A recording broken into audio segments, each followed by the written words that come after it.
Jharkhand board परीक्षा 2025 class 12 विषय Sanskrit model paper solution. इस बार के प्रश्न पत्र में कुल 52 प्रश्न आपसे पूछे जाएंगे। यह प्रश्न पत्र दो भाग में विभाजित होगा, भाग ए और भाग बी।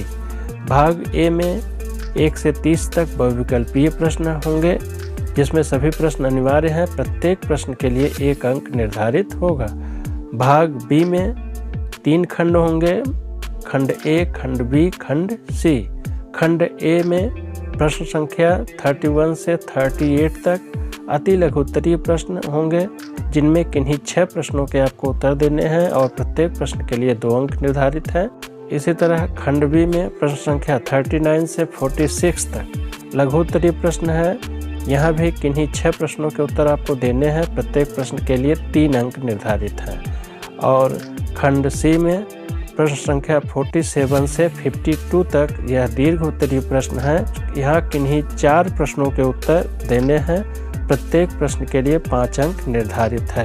प्रिय विद्यार्थियों, क्लास 12 विषय संस्कृत बोर्ड परीक्षा 2025 से संबंधित महत्वपूर्ण वीडियो के प्लेलिस्ट का लिंक डिस्क्रिप्शन में दिया गया है। वह वीडियो आई बटन में मिल जाएगी, उसे आप देख सकते हैं। नमो नमः, मैं ब्रजेश त्रिपाठी, आप देख रहे हैं संस्कृत विवर्स यूट्यूब चैनल। आइए वीडियो को शुरू करते हैं। अधोलिखितं गद्यांशं पठित्वा विकल्पेभ्यः उचित उत्तरं नुत। अधोलिखित गद्यांश को पढ़ करके विकल्पों से उचित उत्तर चुनें। आइए गद्यांश को एक बार पढ़ लेते हैं। भारते षड् ऋतवः सन्ति। भारत में 6 ऋतुएं हैं। तेषु बसंतः ऋतुराजः कथ्यते। उनमें बसंत ऋतु को ऋतुओं का राजा कहा जाता है। चैत्रे वैशाखे च मासे वसंतः भवति। चैत्र और वैशाख महीने में बसंते 2 प्रमुखौ उत्सवौ भवतः। बसंतोत्सवः होलिकोत्सवः च। बसंत में 2 प्रमुख उत्सव होते हैं, बसंत का उत्सव और होली का उत्सव। बसंतोत्सवे सर्वत्र प्रमादो भवति। बसंतोत्सव में सभी जगह प्रमाद होता है। नराः नार्यश्च सर्वत्र गायन्ति नृत्यन्ति च। लोग, स्त्रियां सभी गाते हैं और नृत्य करते हैं। होलिकोत्सवः फाल्गुन मासस्य पूर्णिमायां भवति। होलिकोत्सव फाल्गुन महीने की पूर्णिमा तिथि को होता है। हर्षातिरेकेण नराः नार्यः युवानः वृद्धाः बालकाश्च प्रसन्नाः भवन्ति। हर्षातिरेक से लोग, स्त्रियां, युवक, वृद्ध, बालक सभी प्रसन्न होते हैं। जनाः परस्परं रक्तवर्णं रक्तचूर्णं च प्रक्षिपन्ति। लोग एक दूसरे पर लाल रंग के अबीर गुलाल फेंकते हैं। द्वेषं विस्मृत्य सर्वे परस्परं मिलन्ति। द्वेष को भुलाकर सभी परस्पर मिलते हैं। आइए अब इसके आधार पर प्रश्नों के उत्तर देखते हैं। भारते कति ऋतवः सन्ति। भारत में कितनी ऋतुएं हैं? विकल्प है 5, 6, 7, 4। सही विकल्प है ख 6। उत्तर हो जाएगा पहले का ख 6। ऋतु राजा कह कथ्यते, अर्थात ऋतुओं का राजा किसे कहा जाता है? विकल्प दिया गया है वर्षा, हेमंतः, वसंतः, ग्रीष्मः। सही विकल्प है वसंत। उत्तर हो जाएगा दूसरे का ग वसंतः। तीसरा प्रश्न, होलिकोत्सवः कदा भवति। होली का उत्सव कब होता है? विकल्प दिया गया है वर्षा काले, फाल्गुन मासे, ज्येष्ठ मासे, ग्रीष्म काले। सही विकल्प है फाल्गुन मासे। उत्तर लिखेंगे हम तीसरे का ख फाल्गुन मासे। चौथा प्रश्न, कम विस्मृत्य सर्वे परस्परम मिलन्ति। किसको भुलाकर सभी परस्पर मिलते हैं? विकल्प दिया गया है क्रोधम, स्नेहम, हर्षम, द्वेषम। सही विकल्प है द्वेषम। उत्तर लिखेंगे चौथे का घ द्वेषम। अगला प्रश्न, विस्मृत्य इति पदे कः प्रत्यय। विस्मृत्य इस पद में कौन सा प्रत्यय है? ल्यप, कत्वा, कत, तुमुन। सही विकल्प है ल्यप। उत्तर लिखेंगे पांचवा का क ल्यप। पठित अवबोधनम अनुप्रयुक्त व्याकरणम। अधोलिखितं गद्यांशं पठित्वा विकल्पेभ्यः उचितम उत्तरम चिनुत। अधोलिखित गद्यांश को पढ़कर विकल्पों से उचित उत्तर चुनें। एकस्मिन् दिने श्रीनारायणः पत्रम् एकं धृत्वा मस्तकम् अवनम्य पठन आसीत। एक दिन श्री नायर एक पत्र को लेकर मस्तक झुकाकर पढ़ रहे थे। नेत्र तीराद विगलिता अश्रुधारा आदरी करोति स्म पत्रस्य अर्धाधिकम भागम, अर्थात आंखों के किनारों से निकली हुई आंसुओं की धारा पत्र के आधे से अधिक भाग को गीला कर रही थी। तदानीम एव तस्य कार्यालय लिपिकः श्रीदासः प्रविशति। उसी समय ही उनका कार्यालय क्लर्क श्रीदास प्रविष्ट होता है। श्री नायारः तम उक्तवान, श्री नायर उससे कहते हैं, अधुना मम गमन समयः समुपागत एव, अब मेरा जाने का समय आ ही गया है। मम दायित्व हस्तांतरण पत्रम संजीकुरु, मेरा दूसरे को प्रभार हस्तगत कराने का पत्र तैयार करो। आइए अब प्रश्न का उत्तर देख लेते हैं। एकस्मिन् दिने कः पत्रम एकम धृत्वा मस्तकम औन्नय पठन आसीत। एक दिन कौन पत्र को लेकर मस्तक झुकाकर पढ़ रहा था। विकल्प दिया गया है आचार्य, श्रीदासः, श्री नायारः, लिपिकः। सही विकल्प हो जाएगा श्री नायारः। उत्तर लिखेंगे छठे का ग श्री नायारः। सातवां प्रश्न, पत्रस्य अर्धाधिकम भागम कः आद्री करोति स्म। पत्र के आधे से अधिक भाग को कौन गीला कर रहा था। विकल्प दिया गया है अश्रुधारा, जलधारा, अमृतधारा, दुग्धधारा। सही विकल्प है अश्रुधारा। लिखेंगे सातवें का क अश्रुधारा। अगला प्रश्न, कार्यालय लिपिकस्य नाम किम आसीत। कार्यालय लिपिक का क्या नाम था। विकल्प दिया गया है श्रीदासः, श्री नायारः, हरिदासः, लिपिकः। सही विकल्प है श्रीदासः। उत्तर हो जाएगा आठवें का क श्रीदासः। अधोलिखितम पद्यांशम पठित्वा विकल्पेभ्यः उचितम उत्तरम चिनुत। निम्नलिखित पद्यांश को पढ़कर विकल्पों से उचित उत्तर चुनें। नियतम कुरु कर्मत्वम कर्म ज्यायो ह्य कर्मणः शरीर यात्रा पिच ते न प्रसिद्धेत अकर्मणः, कि तू शास्त्र विहित कर्तव्य कर्म कर, क्योंकि कर्म न करने की अपेक्षा कर्म करना श्रेष्ठ है, तथा कर्म न करने से तेरा शरीर निर्वाह अर्थात लौकिक व्यवहार भी नहीं सिद्ध होगा। आइए प्रश्न देखते हैं। नियतम कुरु कर्म त्वम, अत्र त्वम इति पदम कस्मै प्रयुक्तम। यहाँ त्वम यह पद किसके लिए प्रयुक्त है। विकल्प दिया गया है कृष्णाय, शरीराय, अर्जुनाय, भीमाय। सही विकल्प हो जाएगा अर्जुनाय। उत्तर हो जाएगा नौवें का ग अर्जुनाय। 10वां प्रश्न, अकर्मणः किम ज्यायः। अकर्म से क्या श्रेष्ठ है। विकल्प दिया गया है कर्म, धर्मः, युद्धः, शरीरम। सही विकल्प है कर्म। उत्तर लिखेंगे 10वें का क कर्म। अगला प्रश्न है, नियतम कुरु कर्म त्वम कर्म ज्यायो ह्य कर्मणः इति कः कथयति। इस वाक्य को कौन कह रहा है। विकल्प दिया गया है अर्जुनः, कृष्णः, भीमः, दुर्योधनः। सही हो जाएगा कृष्णः। उत्तर लिखेंगे 11वें का ख कृष्णः। अधोलिखितम संवादम पठित्वा विकल्पेभ्यः उचितम उत्तरम चिनुत। निम्नलिखित संवाद को पढ़कर विकल्पों से उचित उत्तर चुनें। योगाचार्य बोलते हैं, प्रिय छात्राः किं भवन्तः जानन्ति यत् योगशास्त्रे शरीरस्य मनसः च नियमनं प्रतिपादितं वर्तते। अस्य ज्ञानेन अभ्यासेन च भवन्तः स्वाध्याये अपि एकाग्रतां वर्धयितुं सक्षमाः भविष्यन्ति। प्रिय छात्रों, क्या आप जानते हैं कि योग शास्त्र में शरीर एवं मन का नियमन प्रतिपादित है। इसके ज्ञान और अभ्यास से आप सभी स्वाध्याय में भी एकाग्रता बढ़ाने में समर्थ हो सकते हैं। मनीष कहता है, अस्माभिः समाचार पत्रेषु पठितं यत् विश्वे अपि योग दिवसः सोत्साहं मान्यते। हम सभी ने समाचार पत्रों में पढ़ा है कि विश्व में भी योग दिवस उत्साह के साथ मनाया जाता है। योगाचार्य साधुक्तम, सही कहा तुमने। जून मासस्य 21तमः दिवसः तु अंतर्राष्ट्रीय योग दिवस रूपेण सर्वत्र मान्यते। जून महीने के दिनांक 21 को अंतर्राष्ट्रीय योग दिवस के रूप में सभी जगह मनाया जाता है।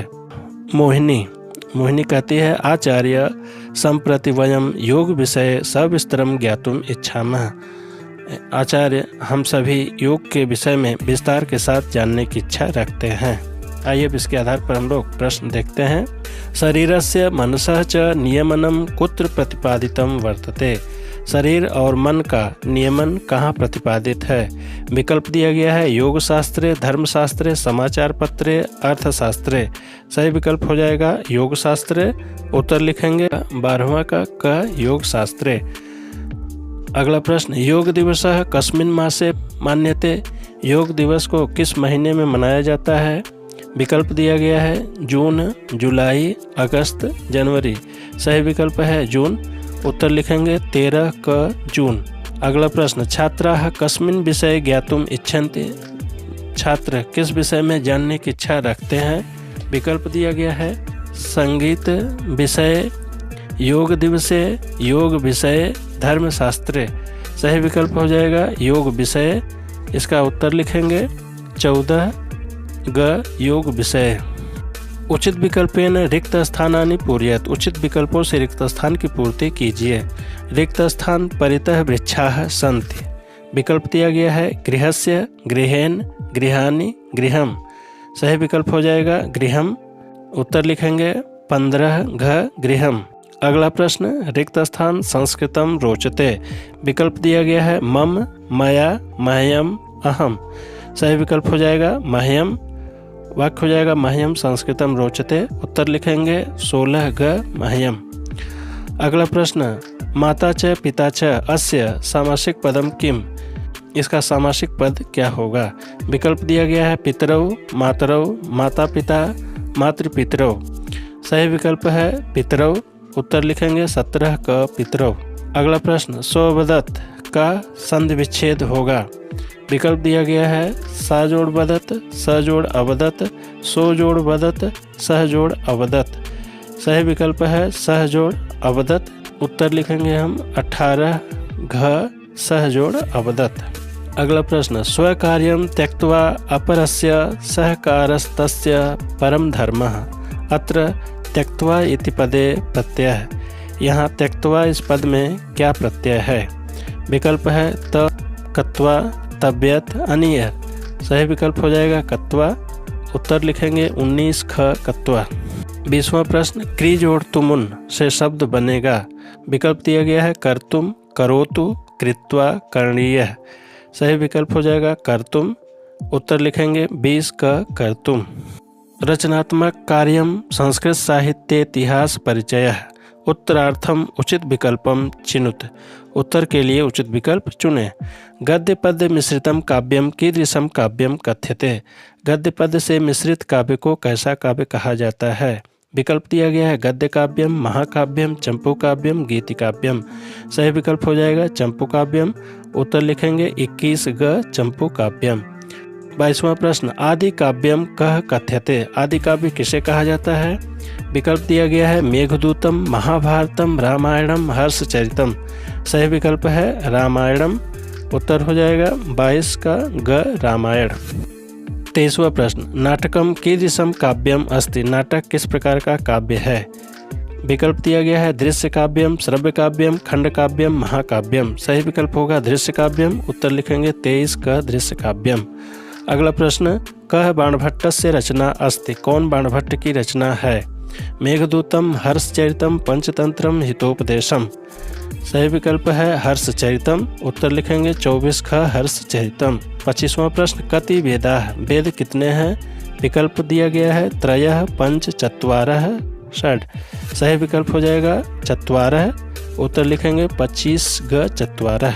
अगला प्रश्न रामायणस्य लेखकः कः। रामायण के लेखक कौन है? विकल्प दिया गया है वेद व्यासः, विष्णु शर्मा, वाल्मीकि, श्रीहर्षः। सही विकल्प हो जाएगा वाल्मीकि। उत्तर लिखेंगे 26 वाल्मीकि। हितोपदेशः कस्य रचना अस्ति। हितोपदेश किसकी रचना है? विकल्प दिया गया है नारायण पंडितस्य, वेद व्यासस्य, श्रीहर्षस्य, दारासिकोहस्य। सही विकल्प हो जाएगा नारायण पंडितस्य। सही उत्तर लिखेंगे 27 नारायण पंडितस्य।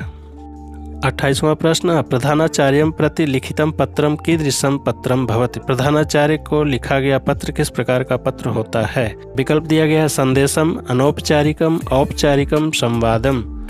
सही विकल्प हो जाएगा औपचारिकम। उत्तर लिखेंगे 28 ग औपचारिकम। अगला प्रश्न, नाटकस्य अंतः केन भवति। नाटक का अंत किसके द्वारा होता है। विकल्प दिया गया है भरतवाक्येन, सरल वाक्येन, कठिन वाक्येन, भाषणेन। सही विकल्प हो जाएगा भरतवाक्येन। उत्तर लिखेंगे 29 का भरतवाक्येन। अगला और अंतिम प्रश्न, 30वां और अंतिम प्रश्न, छंद रहितम काव्यम कथ्यते। छंद रहित काव्य किसे कहा जाता है। विकल्प दिया गया है पद्य काव्यम, गद्य काव्यम, चंपू काव्यम, महाकाव्यम।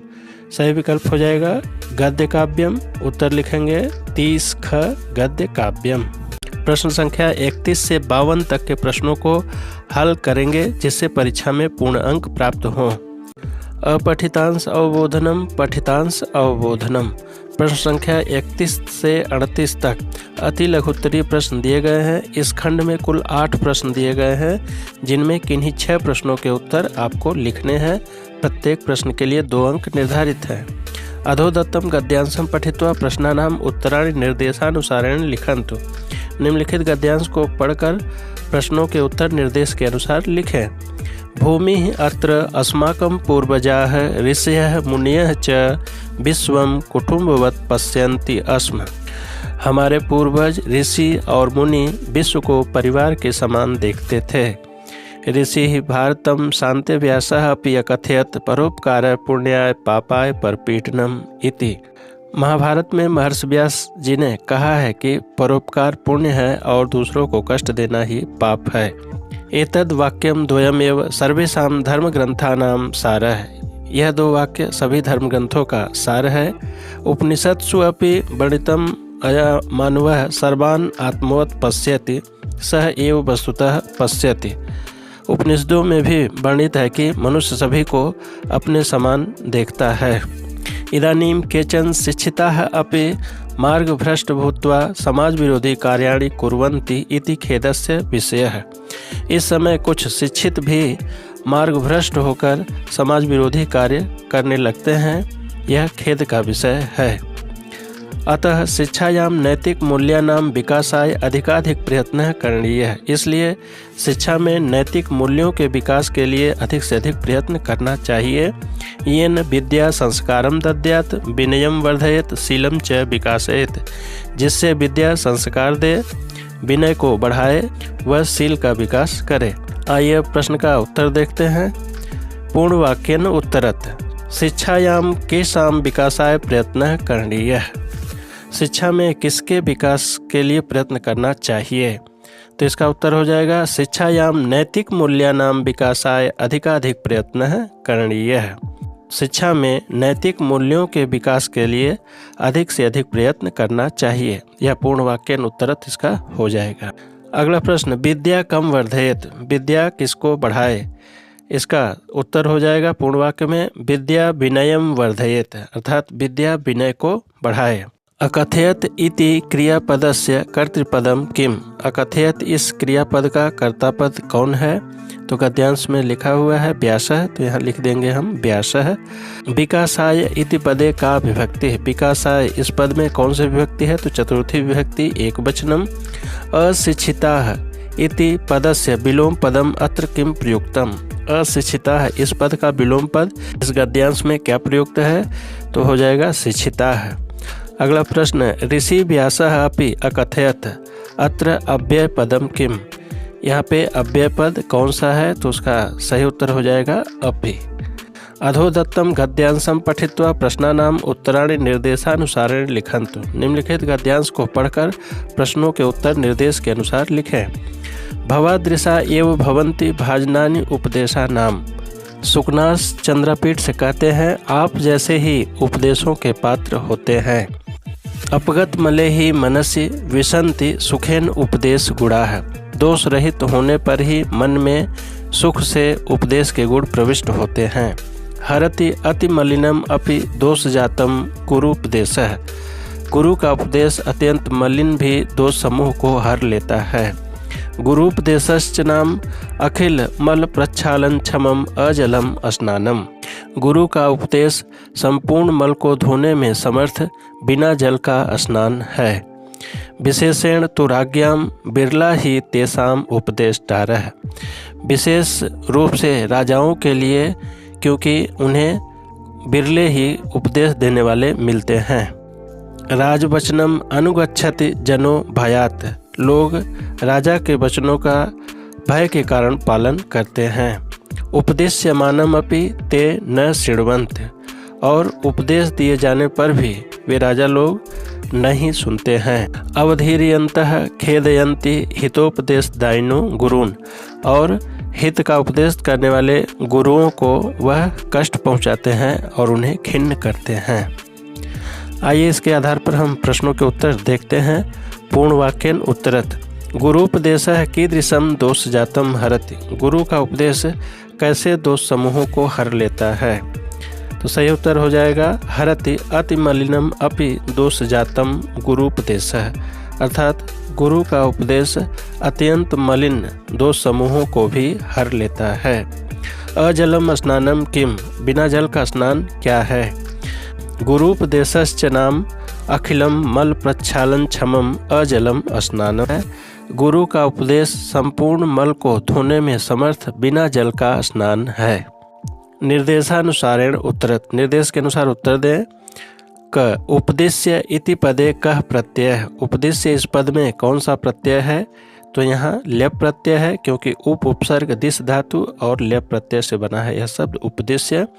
अवधीर्यन्तः इति पदे कह उपसर्ग, अवधीर्यन्तः इस पद में कौन सा उपसर्ग है। तो यहाँ अव उपसर्ग है। ग अजलम स्नानम अत्र विशेषण पदम किम, अजलम स्नानम इसमें विशेषण पद कौन सा है। तो स्नान कैसा है, बिना जल वाला, अर्थात अजलम विशेषण है। हरति इति क्रियापदस्य कर्तृपदम किम, हरति इस क्रियापद का कर्तापद कौन सा है। तो यहाँ गद्यांश में लिखा गया है हरति अति मलिनम अपि दोष जातम गुरूपदेशः, कर्ता प्रथम व्यक्ति एक वचन में गुरूपदेशः दिया गया है, तो हो जाएगा इसका कर्तापद गुरूपदेशः। सबसे पहले वीडियो को लाइक करें, अगर चैनल पर नए हैं तो चैनल को सब्सक्राइब करें व बेल नोटिफिकेशन को ऑन कर दें, जिससे वीडियो की नोटिफिकेशन मिलती रहे। अधोदत्तम पद्यांशम पठित्वा प्रश्नानाम उत्तरायण निर्देशानुसारेण लिखन्तु, निम्नलिखित पद्यांश को पढ़कर प्रश्नों के उत्तर निर्देश के अनुसार लिखें। पापात् निवारित योजयते हिताय, गुह्यम निगूहत गुणान प्रकटीकरोति, आपदगतम च न जहाति ददाति काले, सन्मित्र लक्षणम इदम प्रवदन्ति सन्तः। अच्छा मित्र वही होता है जो पाप से बचाता है और हित के काम में लगाता है, तथा छिपाने योग्य बातों को छिपाता है और उसके गुणों को प्रकट करता है, तथा विपत्ति आने पर उसका साथ नहीं छोड़ता और समय पर दान देता है। संत लोग ऐसा मित्रों के लक्षण बताते हैं।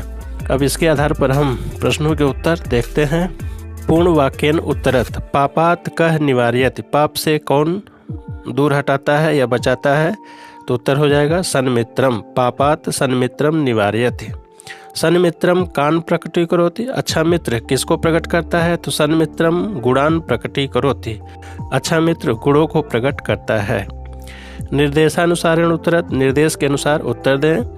हिताय इति पदे का विभक्ति है, हिताय इस पद में कौन सी विभक्ति है। तो यह चतुर्थी विभक्ति है, जैसे बालकाय चतुर्थी विभक्ति एक वचन होता है, उसे हिताय में भी चतुर्थी विभक्ति एक वचन। इति पदस्य पर्याय पदम अत्र किम प्रयुक्तम, आच्छादयति, आच्छादयति माने ढकना के अर्थ में कौन सा पद यहाँ प्रयुक्त है। तो हो जाएगा निगूह्यति, छिपाता है। प्रवदन्ति इति पदे कह उपसर्ग है, प्रवदन्ति इस पद में कौन सा उपसर्ग है। तो यहाँ प्र उपसर्ग है।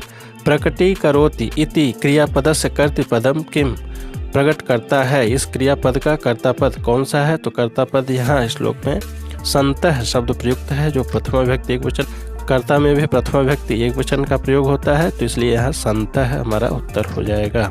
अधोदत्तम नाट्यांशम पठित्वा प्रश्नानाम उत्तराणि निर्देशानुसारेण लिखन्तु, निम्नलिखित नाट्यांश को पढ़कर प्रश्नों के उत्तर निर्देश के अनुसार लिखें। कौसल्या जात इतोऽपि तावदेहि उत्संगे गृहीत्वा, बेटा तो इधर भी आओ गोद में लेकर। अहो न केवलम मांसलोज्वलेन देहबंधेन कलहंस घोष घरघरानुनादिना स्वरेण च रामभद्रम अनुसरति, न केवल बलिष्ठ और तेजस्वी शरीर बंधन से तथा मधुर कंठ वाले हंस के स्वर का अनुकरण करने वाले स्वर से भी यह रामभद्र का अनुसरण करता है। जात पश्यामि ते मुख पुंडरीकम, बेटा मैं तुम्हारे मुख रूपी कमल को देख रही हूँ। चिबुकम उन्नय निरूप्य सवास्पाकुतम, ठोड़ी को ऊंचा करके देखकर आंसुओं से युक्त आश्चर्य से। राजर्षे किम न पश्यसि निपुणम निरूप्य माढ़ो वत्साया में बद्ध्वा मुख चंद्रेणापि संवेदत्येव। हे राजर्षि, क्या तुम नहीं देखते, अच्छी तरह देखा जाता हुआ मेरी बेटी बहू के चंद्रमा के समान मुख से भी मानव संवाद कर रहा है।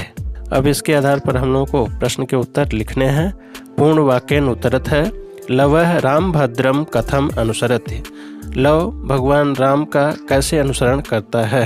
न केवलम मांसलोज्वलेन देह बंधेन कलहंस घोष घरघरानुनादिना स्वरेण च राम भद्रम अनुसरति, अर्थात न केवल बलिष्ठ और तेजस्वी शरीर बंधन से तथा मधुर कंठ वाले हंस के स्वर का अनुकरण करने वाले स्वर से भी यह रामभद्र का अनुसरण करता है।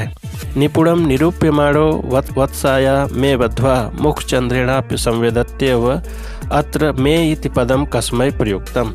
यहाँ में यह पद जो है किसके लिए प्रयुक्त है, तो में यह पद कौशल्या के लिए प्रयुक्त है। 38वां प्रश्न है गृहीत्वा इति पदे कः प्रत्यय है। गृहीत्वा इस पद में कौन सा प्रत्यय है, तो यहाँ पर कत्वा प्रत्यय है। प्रश्न संख्या 39 से 46 तक इस खंड में कुल 8 प्रश्न दिए गए हैं, जिनमें किन्हीं 6 प्रश्नों के उत्तर आपको लिखने हैं। प्रत्येक प्रश्न 3 अंक का है। आइए प्रश्न देखते हैं। अधोलिखित श्लोकस्य अन्वयम पूर्णम कुरुत, निम्नलिखित श्लोक का अन्वय पूर्ण करें। अनेजदेकम मनसो जवीवो नैनदेवा आपनुवन पूर्वमर्षत तद्धावतो अन्यानत्येति तिष्ठत तस्मिन्नपो मातृस्वा दधाति। अन्वय इस तरह दिया गया है। तत् रिक्त स्थान अनेजत मनसः जवीयः अर्षत एनत पूर्वम रिक्त स्थान न आपनुवन तत् तिष्ठत धावतः रिक्त स्थान अत्येति तस्मिन् सति मातृस्वापः दधाति। आइए अब श्लोक के आधार पर रिक्त स्थान की पूर्ति करते हैं।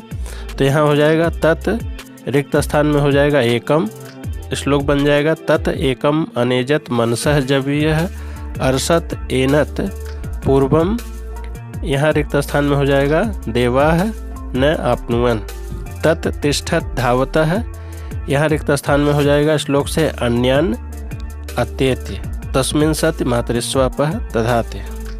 इस तरह यह हमारा अन्वय पूर्ण हो जाएगा।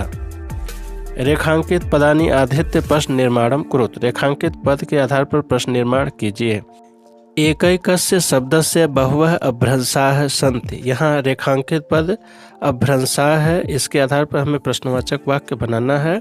अभ्रंशाः शब्द पुल्लिंग प्रथमा विभक्ति बहुवचन का है, तो प्रश्नवाचक शब्द भी पुल्लिंग प्रथमा विभक्ति बहुवचन का के हो जाएगा और प्रश्नवाचक वाक्य बन जाएगा एकैकस्य शब्दस्य बहवः के सन्ति। अगला शब्दानाम प्रतिपत्तौ प्रतिपद पाठः कर्तव्य है, यहाँ रेखांकित पद शब्दानाम है जो षष्ठी विभक्ति बहुवचन में है, तो प्रश्नवाचक शब्द भी षष्ठी विभक्ति बहुवचन का केशाम हो जाएगा। प्रश्नवाचक वाक्य बन जाएगा केशाम प्रतिपत्तौ प्रतिपद पाठः कर्तव्य है। अगला प्रश्न बृहस्पति इंद्राय प्रतिपद शब्दान उक्तवान, बृहस्पति प्रथमा विभक्ति एक वचन में है, पुल्लिंग है, अतः प्रश्नवाचक शब्द भी प्रथमा विभक्ति पुल्लिंग एक वचन का हो जाएगा। कह का प्रश्नवाचक वाक्य बन जाएगा कह इंद्राय प्रतिपद शब्दान उक्तवान। श्लोकांश मेलनम कुरुत, श्लोकांश का मिलान करें। क दातव्यम भोक्तव्यम धन विषय, आगे उसके लिखा हुआ है नीरम नीरज राजितम। ख अस्ति यद्यपि सर्वत्र, उसके सामने लिखा हुआ है उभे सुकृत दुष्कृते। और ग बुद्धि युक्तो जहाती है, आगे लिखा हुआ संचयो न कर्तव्य है। अब यहाँ क ख ग का सामने वाले वाक्यों से मिलान करना है, तो सही वाक्य संयोजन हो जाएगा दातव्यम भोक्तव्यम धन विषय संचयो न कर्तव्य है। ख अस्ति यद्यपि सर्वत्र नीरम नीरज राजितम वाला वाक्य एक दूसरे से मिल जाएगा। बुद्धि युक्तो जहाती है उभे सुकृत दुष्कृते के साथ मिलान हो जाएगा। कोष्ठकेषु प्रदत्त पदेषु उचित विभक्तिम प्रयुज्य रिक्त स्थानानि पूरयत, कोष्ठक में प्रदत्त पदों में उचित विभक्ति को प्रयुक्त कर रिक्त स्थान की पूर्ति करें। पत्राणि पतन्ति, यहाँ कोष्ठक में शब्द दिया गया है वृक्ष। अब यहाँ वृक्ष में पंचमी विभक्ति एक वचन लगाएंगे तो हो जाएगा वृक्षात। वृक्षात पत्राणि पतन्ति, अर्थात वृक्ष से पत्ते गिरते हैं। ख कालिदासः श्रेष्ठः दिया गया है कोष्ठक में कवि। यतश्च निर्धारणम सूत्र से कवि में सप्तमी विभक्ति लगा देंगे, हो जाएगा कविषु कालिदासः श्रेष्ठः, कवियों में कालिदास श्रेष्ठ हैं। ग श्री रिक्त स्थान नमः कोष्ठक में दिया गया है गणेश। नमः स्वस्ति स्वहा स्वधा अलम बसट योगाच, इस सूत्र से नमः के योग में गणेश में चतुर्थी विभक्ति होकर वाक्य बन जाएगा श्री गणेशाय नमः। वाक्य निर्माणम कुरुत, वाक्य निर्माण कीजिए। अहम से इसे एक वाक्य बनाना है तो हम सामान्य एक वाक्य लिख लेंगे, अहम पुस्तकम पठामि, मैं पुस्तक पढ़ता हूँ। विद्या विद्या विनयम ददाति, विद्या विनय देती है। शिक्षकः से वाक्य बनाना है, शिक्षकः पुस्तकम पाठयति, शिक्षक पुस्तक पढ़ाता है। विलोम पदानि लिखत, विलोम पद लिखें। बुद्धिहीनः इसका विलोम पद हो जाएगा बुद्धियुक्तः। दुष्कृतम का विलोम हो जाएगा सुकृतम। अकौशलम का विलोम हो जाएगा कौशलम। संधि विच्छेदम कुरुत, संधि विच्छेद कीजिए। कोऽयम का संधि विच्छेद हो जाएगा कह जोड़ अयम। इतः जोड़ ततः का संधि पद हो जाएगा इतस्ततः। निह जोड़ उपाय का संधि पद हो जाएगा निरुपायः। अधोलिखित विग्रह पदानाम समस्त पदानि रचयत, यथा कुलस्य व्रतम कुलव्रतम। इसी तरह इन तीन पदों का हमें समास बताना है। बनस्य अनंतरे समासिक पद हो जाएगा बनांतरे। गुणानाम लब्धा है समासिक पद हो जाएगा गुण लुब्धा है।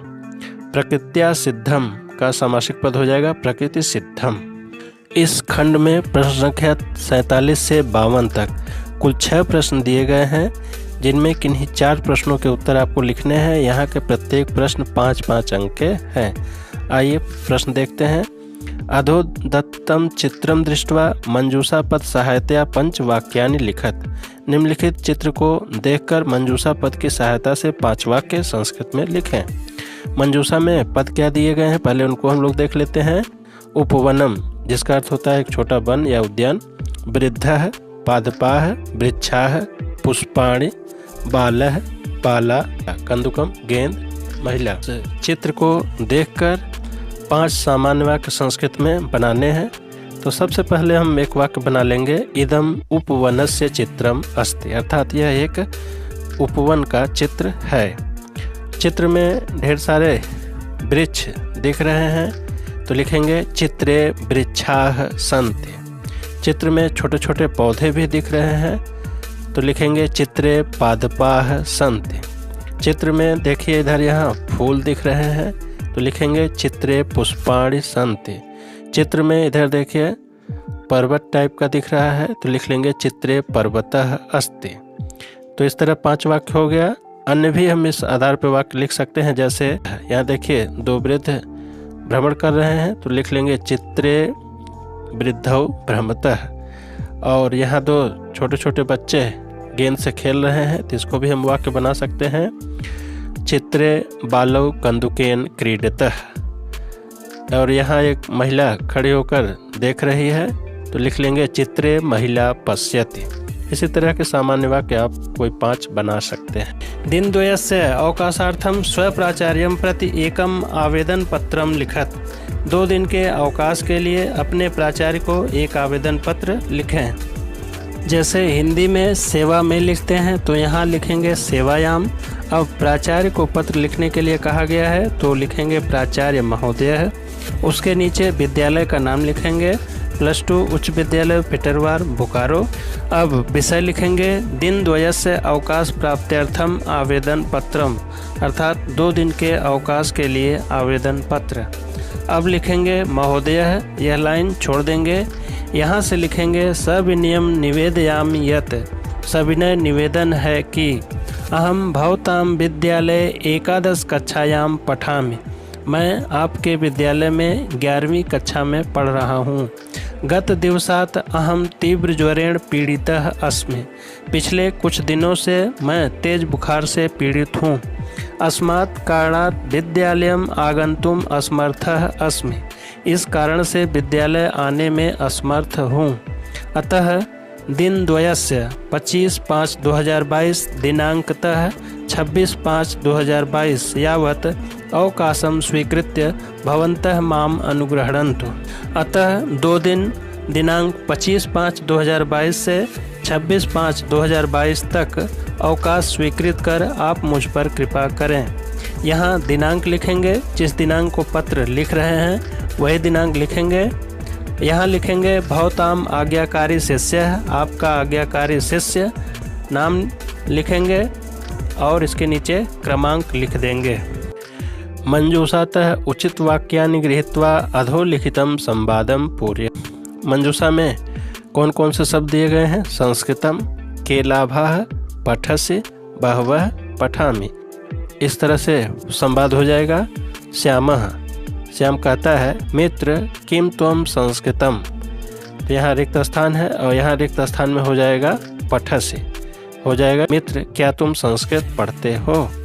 फिर करीमः, करीम कहता है आम, अहम संस्कृतम रिक्त स्थान, तो आम हाँ मैं मंजूषा से उचित पद हो जाएगा यहाँ पे पठामि, आम अहम संस्कृतम पठामि, हाँ मैं संस्कृत पढ़ता हूँ। अगला फिर श्यामः संस्कृत पठनेन रिक्त स्थान। अब इसमें रिक्त स्थान में मंजूषा से उचित पद हो जाएगा के लाभः, वाक्य हो जाएगा संस्कृत पठनेन के लाभः, अर्थात संस्कृत पढ़ने से क्या क्या लाभ हैं। करीम संस्कृत पठनेन रिक्त स्थान लाभाः सन्ति। तो यहाँ रिक्त स्थान में मंजूषा से उचित पद हो जाएगा बहवः, वाक्य हो जाएगा संस्कृत पठनेन बहवः लाभाः सन्ति, अर्थात संस्कृत पढ़ने से बहुत लाभ है। फिर श्यामः, श्याम कहता है अहमपि रिक्त स्थान पठामि। यहाँ रिक्त स्थान में उचित पद हो जाएगा संस्कृतम, तो अहमपि संस्कृतम पठामि। गद्य काव्यस्य अथवा पद्य काव्यस्य वैशिष्ट्यम पंचवाक्येषु प्रतिपादयत्। गद्य काव्य अथवा पद्य काव्य का वैशिष्ट्य 5 वाक्यों में प्रतिपादित करें। पहला, छंदो रहिता रचना गद्यम कथ्यते। छंद से रहित रचना को हम गद्य कहते हैं। संस्कृतस्य गद्य साहित्यम अत्यंतम प्राचीनम अस्ति। संस्कृत का गद्य साहित्य अत्यंत प्राचीन है। संस्कृत गद्य साहित्ये समासशैल्याः आधिक्यम भवति। गद्य साहित्य में समास शैली की बहुलता होती है। ओजः संस्कृत गद्यस्य प्राणः। ओज संस्कृत गद्य का प्राण है या मुख्य है। संस्कृत गद्य साहित्यस्य कथानकानां मूलम लोक कथाः सन्ति। संस्कृत गद्य साहित्य के कथानक का मूल स्रोत लोक कथाएँ हैं। पद्यम संस्कृत साहित्यस्य उत्कृष्टतमा विधा मन्यते। पद्य को संस्कृत साहित्य का उत्कृष्टतम विधा माना जाता है। पद्यम गीतिमयम गेयम वा भवति। पद्य गीतयुक्त एवं गेय होते हैं। छंदोबद्धा रचना पद्यम कथ्यते। छंद से युक्त रचना को हम पद्य कहते हैं। पद्ये अक्षराण्या निश्चिता भवति। पद्य में अक्षरों व मात्रा की संख्या निश्चित होती है। पद्य काव्यानां वर्ण विषय प्रायः श्रृंगार नीति धर्म प्राकृतिक सौंदर्य वा भवति। अर्थात पद्य काव्यों का वर्ण विषय प्रायः श्रृंगार नीति धर्म अथवा प्राकृतिक सौंदर्य होता है। पद्य साहित्य पदावली सरसा सरला सुमधुरा च भवति। पद्य साहित्य में पदावली सरस सरल व सुमधुर होती है। संस्कृते अनुवादम कुर्वन्तु। संस्कृत में अनुवाद कीजिए। केवल पंचानाम, केवल 5 वाक्यों में। 7 वाक्य दिए गए हैं, इनमें से किन्हीं 5 वाक्यों के आपको अनुवाद करने हैं। आइए देखते हैं। मुझे संस्कृत अच्छा लगता है। मह्यम संस्कृतम रोचते, इसका अनुवाद हो जाएगा परिश्रम के बिना धन नहीं आता। का अनुवाद हो जाएगा परिश्रमेण बिना धनम न आगच्छति। सीता राम के साथ बन गई। का अनुवाद हो जाएगा सीता रामेण सह वनम अगच्छत।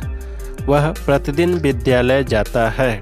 सह प्रतिदिनम विद्यालयम गच्छति। हम लोग भारत में रहते हैं। का अनुवाद हो जाएगा वयम भारते निवसामः। सभी सुखी हों। का अनुवाद हो जाएगा सर्वे भवन्तु सुखिनः। श्री गणेश को नमस्कार है। का अनुवाद हो जाएगा श्री गणेशाय नमः।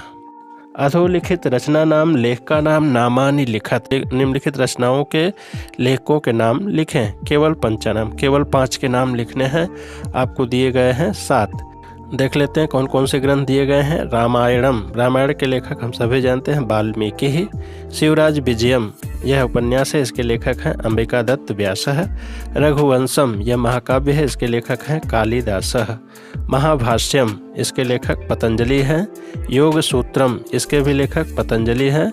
हर्षचरितम, इसके लेखक बाणभट्ट हैं। पंचतंत्रम, इसके लेखक विष्णु शर्मा हैं। वीडियो अच्छा लगा तो चैनल को लाइक करें, सब्सक्राइब करें, बेल आइकन को जरूर प्रेस कर दें। शुभम भूयात्, पुनर्मिलामः। धन्यवाद।